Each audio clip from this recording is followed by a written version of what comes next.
जिगर मुरादाबादी गजल तो बहुत अच्छी लिखता था लेकिन शराब पीता था, उसका दिन शराब में गुजरता था, उसकी रात शराब में गुजरती थी, लेकिन गजल बहुत अच्छी लिखता था। इत्तेफाक से अजमेर के अंदर एक मुशायरा होने वाला था।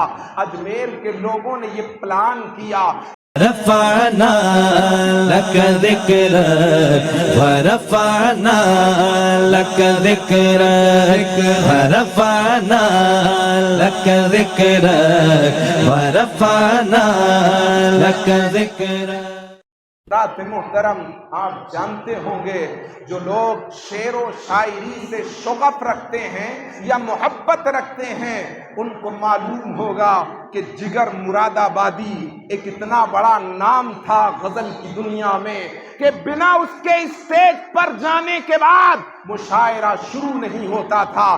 बड़े बड़े शायर, बड़े बड़े नज़म लिखने वाले जिगर मुरादाबादी को अपना उस्ताद मानते थे और जिगर मुरादाबादी था ही उस्ताद। गज़ल का ऐसा लिखने वाला आज तक न पैदा हुआ है, आगे शायद पैदा हो जाए, लेकिन हज़रात मोहतरम जानते हैं जिगर मुरादाबादी का एक काम बहुत गलत था।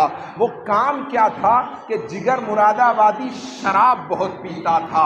जिगर मुरादाबादी गज़ल तो बहुत अच्छी लिखता था लेकिन शराब पीता था, उसका दिन शराब में गुजरता था, उसकी रात शराब में गुजरती थी, लेकिन गज़ल बहुत अच्छी लिखता था। इत्तेफाक से अजमेर के अंदर एक मुशायरा होने वाला था। अजमेर के लोगों ने ये प्लान किया कि जिगर मुरादाबादी को बुलाया जाए। जब लोगों में ये खबर पहुंची तो नात का मुशायरा था, गज़ल का मुशायरा नहीं था। नात के मुशायरे के अंदर जिगर मुरादाबादी को दावत दी जाती है, ये खबर तेल की तरह फैल जाती है लोगों के अंदर। अब लोगों ने रिएक्शन देना शुरू किया कि नात के मुशायरे में जिगर जैसे शराबी का क्या काम, वो आकर के नबी की नात पढ़ेगा, वो जिस मुंह से शराब पीता है, हम ऐसा नहीं होने देंगे। अगर जिगर मुरादाबादी इस स्टेज पर आया तो ये मुशायरा नहीं होगा। हज़रात मोहतरम, एक टेंस का माहौल पैदा हो गया। इतना बड़ा नात का मुशायरा गरीब नवाज की धरती पर हो रहा है, जिगर मुरादाबादी को दावत दी गई है। इधर जिगर मुरादाबादी को भी पता चलता है कि अजमेर के अंदर सिचुएशन ये हो चुकी है कि अगर तुम स्टेज पर गए तो तुम्हें जलील कर दिया जाएगा, तुम्हें रुस्वा कर दिया जाएगा, लोग गिरेबान से पकड़ के तुम्हें घसीट लेंगे इस बुनियाद पर कि जिस मुंह से तुम शराब पीते हो उस मुंह से तुम्हें नबी की नात नहीं कहने दिया जाएगी। हज़रात मोहतरम, अब ये टेंस का माहौल था।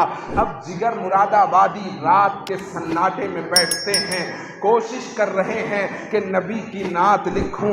एक मिसरा लिखते हैं तो दूसरा मिसरा बन नहीं पाता, दूसरा लिखते हैं तो तीसरा नहीं बन पाता, तीसरा लिखते हैं तो वो फिर गज़ल बन जाती है, क्योंकि गज़ल का मास्टर था जिगर मुरादाबादी, गज़ल के फन का माहिर था जिगर मुरादाबादी। नात का मिसरा लिखता है तो गज़ल बन जाती है। 2 दिन गुजरे, 3 दिन गुजरे, 1 हफ्ता गुजरा, 15 दिन गुजरे, 1 महीना इसी जुस्तजू में गुजर गया। जिगर मुरादाबादी बैठता है नात लिखने, बन जाती है गज़ल।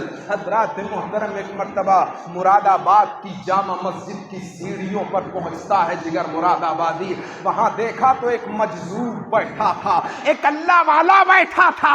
जिगर मुरादाबादी ने हाथ चूमे, जिगर मुरादाबादी ने पैरों का बोसा लिया और अर्ज़ की, ऐ मजलूब, जरा मेरी एक परेशानी को हल कर दो। कहा, क्या है तेरी परेशानी? कहा, अजमेर में एक नातिया मुशायरा होने वाला है, मुझे मदऊ किया गया है।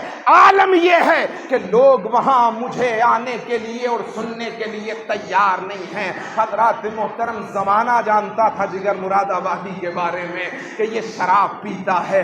उस मजलूम ने कहा, एक काम कर, मैं जानता हूं कि तू शराब नहीं छोड़ सकता, क्योंकि बड़ा मुश्किल होता है एक आदत को छोड़ना।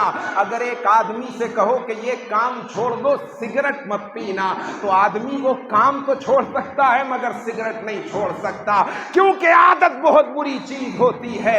यहाँ तो सिगरेट के चस्के में और गुटखे के चस्के में लोग रोजा छोड़ देते हैं, सिगरेट नहीं छोड़ते। तो सोचिए आप, इंसान अपनी आदत का कितना बड़ा मुतलाशी होता है कि रोजा छोड़ देता है मगर सिगरेट नहीं छोड़ता। उस मजलूम ने कहा, मैं जानता हूं जिगर, तू शराब नहीं छोड़ सकता मगर एक काम तो कर सकता है। कहा, वो काम क्या है? कहा, अब जब घर जाना तो जाकर के गुस्ल करना, गुस्ल करने के बाद वुजू करना और वुजू करने के बाद मुसल्ले पे बैठ जाना और सिद्क दिल से बस एक मर्तबा नबी पे दरूद पाक पढ़ लेना। अब जिगर मुरादाबादी आते हैं घर, गुस्ल करते हैं, वजू करते हैं, मुसल्ला बिछाते हैं, एक मर्तबा अब ये शराबी नबी पे दरूद पढ़ रहा है, गुस्ल किया है, वुजू किया है, अब जब जबान को पाक कर लिया वुजू से तो अब मुसल्ले पे बैठ के नबी पे दरूद पढ़ता है जिगर मुरादाबादी।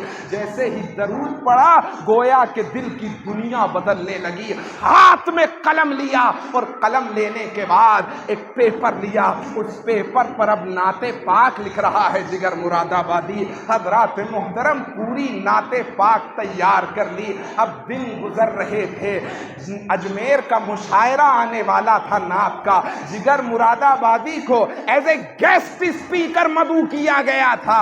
जिगर मुरादाबादी को 2-3 दिन पहले ही अजमेर में बुला लिया गया ताकि सिचुएशन को कंट्रोल कर लिया जाए। मुशायरे का वक्त आया। हजरात मोहतरम, जैसे ही मुशायरे का वक्त है, अब जिगर मुरादाबादी को पिछले हिस्से से स्टेज पर चढ़ा दिया जाता है। अब जैसे ही स्टेज पर चढ़ाने के बाद लोगों में शोर बरपा हो गया, इस शराबी को उतारो स्टेज से वरना हम मुशायरा नहीं होने देंगे। हजरात मोहतरम, अब सब लोग पढ़ चुके, बारी थी जिगर मुरादाबादी की। जिगर मुरादाबादी स्टेज पर आते हैं, आने के बाद लोगों से कहते हैं, अब जरा मेरी भी एक बात सुन लो, मैंने एक नात लिखी है, उस नात का बस पहला ही मिसरा सुन लो, उसके बाद तुम्हारी मर्जी है कि तुम चाहो तो मुझे पढ़ने देना, चाहो तो स्टेज से उतार देना। लोग जिगर मुरादाबादी का नाम सुन करके हजरात मोहतरम दिलों के अंदर एक तो जज्बा था ना कि जिगर मुरादाबादी को सुनना है। हजरात मोहतरम, लोगों ने सोचा हो सकता है जिगर सही कह रहा हो, चलो देखते हैं कि नात कैसी पढ़ता है। लेकिन जिगर मुरादाबादी जब स्टेज पर आए तो कहते हैं कि मैं बावजू हो के आया और जिस दिन से मैंने नबी पे दरूद पढ़ा था उस दिन से मैंने अब शराब पीना छोड़ दी थी। लेकिन लोगों को मालूम नहीं था, लोग तो यही सोचते थे कि जिगर शराब पी रहा है। अब जब स्टेज पर आया है जिगर मुरादाबादी तो वो नात जो दरूद पाक पढ़ने के बाद लिखी थी उसका एक मिसरा लोगों के हवाले करता है। वो मिसरा क्या था आप भी सुन लीजिए। एक रिंद है, एक रिंद है और मिदहते सुल्तान मदीना, यानी एक पीने वाला है, एक शराबी है, लेकिन नबी की मिदहत बयान कर रहा है, नबी के औसाफ बयान कर रहा है। अब जैसे ही पहला मिसरा पढ़ा मजमे पे सख्ता तारी हो गया। एक रिंद है और मिदहते सुल्तान मदीना, हाँ कोई नजर रहमते सुल्तान मदीना। आरजू कर रहा है जिगर नबी ये पाक की बारगाह में, एक रिंद है और मिदहते सुल्तान मदीना, हाँ कोई नजर रहमते सुल्तान मदीना। ए खाके मदीना तेरी गलियों के तसद्दुक, ए खाके मदीना तेरी गलियों के तसद्दुक, तू खुल्द है, तू जन्नते सुल्तान मदीना, तू खुल्द है, तू जन्नते सुल्तान मदीना। इस तरह की हर सांस हो मसरूफे इबादत, इस तरह की हर सांस हो मसरूफे इबादत। देखूं मैं दरे दौलते सुल्तान मदीना, دیکھوں میں درے دولت سلطان مدینہ اور کونین کا غم یاد خدا درد شفاعت نازک ہے بہت غیرت سلطان مدینہ نازک ہے بہت غیرت سلطان مدینہ اور کچھ اور نہیں کام جگر مجھ کو کسی سے کچھ اور نہیں کام جگر مجھ کو کسی سے کافی ہے بس ایک نسبت سلطان مدینہ کافی ہے بس ایک نسبت سلطان مدینہ تو یہ درود پاک کی برکت تھی کہ اس کلام سے جگر کی زندگی ایسی بدلی کہ جو لوگ اس کو شرابی کہتے تھے اب اس کو عاشق رسول کہنے لگے۔ حضرات محترم تو کہنے کا مقصد یہ ہے کہ اٹھتے بیٹھتے سوتے جاگتے نبی کا نام اپنی زبان پر جاری رکھیے۔ اس کا صلہ کیا ملے گا کہ اللہ تبارک و تعالی تقدیروں کو بدل دے گا۔ تو حضرات محترم ہاتھ میں تسبیح رکھیں یا پڑھنے کی کوئی چیز رکھیں تاکہ آپ کو سگنل ملتا رہے کہ میرے ہاتھ میں تسبیح ہے، چلو 100 مرتبہ درود پاک پڑھ لوں، چلو 200 مرتبہ درود پاک پڑھ لوں۔ کیوں آپ کو پڑھنا ہے حضرات محترم؟ اس نیت کے ساتھ کہ اللہ اور اس کا رسول راضی ہو جائے، تاکہ جاکنی کے وقت جب ملک الموت تیری اور میری روح قبض کرنے آئے تو وہ پین اور وہ درد وہ تکلیف مجھے نہ ہو۔